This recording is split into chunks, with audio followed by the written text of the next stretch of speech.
નમસ્કાર મિત્રો, સ્વાગત છે આપણી ચેનલ એજ્યુકેશન ટીમ સુરતની અંદર।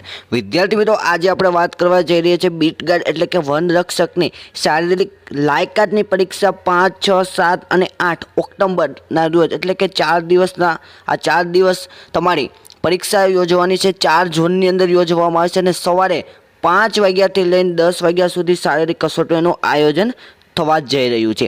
વાત કરીએ તો 4 દિવસ દરમિયાન 20,000થી પણ વધુ વિદ્યાર્થીઓ એટલે કે ઉમેદવારો અહીં શારીરિક કસોટીની પરીક્ષા આપવાના છે।